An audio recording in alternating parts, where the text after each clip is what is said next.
আসসালামু আলাইকুম রহমতুল্লাহ। ওরে বাবারে নেতা, মানে সরকার পরিচালনায় বসে লুটিপুটে খেয়ে সুইস ব্যাংকে যায়, মানে সুইজারল্যান্ডে যায় টাকা পয়সা খরচ করে। যে টাকা বেতন পায় সুইজারল্যান্ডে যাইতে গেলে তো তার 6 মাস 1 বছর তো অপেক্ষা করার দরকার। সে প্রথম 1-2 মাসের ভিতরে সুইজারল্যান্ডে গেলে কীভাবে? আসিফ মাহমুদ সজীব ভুঁইয়া তার যে অধিদপ্তর বা তার যে মন্ত্রণালয়গুলো আছে সেই মন্ত্রণালয়গুলোর দুর্নীতির বন্যা বয়ে যাচ্ছে।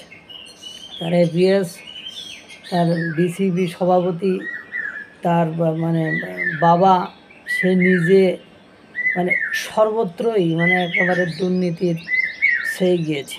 এবং তার কথার স্টাইল, ধাঁচ, চলাফেরা, হেলিকপ্টারে করে কম্বল দিতে যাইতে হয়, মানে এরকম একটা অবস্থা। সে সুইজারল্যান্ডে যায়, কেন যায়, কিভাবে যায়, কি কারণে যায়? এটা দুর্নীতি। বাংলাদেশের দুর্নীতি দমন কমিশন দুদকের প্রতি আমার বিন্দু পরিমাণ আস্থা এবং বিশ্বাস নেই। কারণ যেসব কমিশন কেউ চলে গেলে, পালিয়ে গেলে তার বিরুদ্ধে অভিযান চালায়, তার বিরুদ্ধে তদন্ত শুরু করে, এসব ফাজলামি ছাড়া আর কিছুই নাই। আসিফ মাহমুদ সজীব ভুঁইয়া তার এপিএসের বিরুদ্ধে এতগুলো অভিযোগ, এতগুলো এলিগেশন আসলো, তার বিরুদ্ধে এখনও কোনো পদক্ষেপ নেয়নি। যাক, একটা জিনিস দেখে খুব ভালো লেগেছে, কুমিল্লায় এই আসিফ মাহমুদ সজীব ভুঁইয়া যে এর পদত্যাগের দাবিতে কুমিল্লায় মিছিল হয়েছে, বিক্ষোভ মিছিল বা মিছিল হয়েছে। সেই মিছিলের ব্যানার পুলিশ কেড়ে নিতে গেছিল, সেই পুলিশরা অপদস্থ হয়েছে। এরকম অপদস্থ হয়েছে, মনে হয় এদের এসে পুলিশের এসে ধাক্কাধাক্কি করেছে। পুলিশের কি জ্বালা বাবা তোমাদের, এর এই ব্যানার কেড়ে নেওয়া। তারা শান্তিপূর্ণভাবে রাস্তার পাশে দাঁড়িয়ে বিক্ষোভ মিছিল করছে। মানে গোলামি, দাসত্ব এখনও গেল না। স্বচ্ছতা, ন্যায় এর ভিত্তিতে থাকো।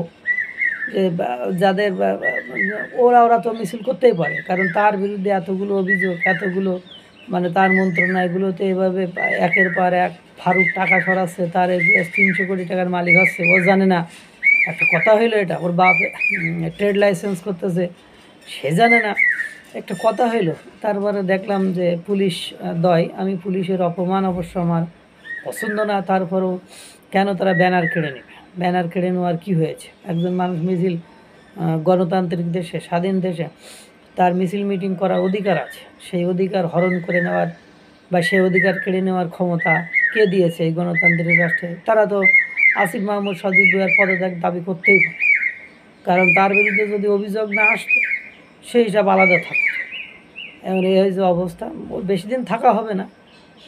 অলরেডি সে যেভাবে কলুষিত হয়েছে, তাকে মিডিয়ার সামনে প্রথম দিকে যেমন হুমকি দেওয়া দেখা যেত, বর্তমান সময়ের দিকে আর তেমন কথা বলতে দেখা যায় না।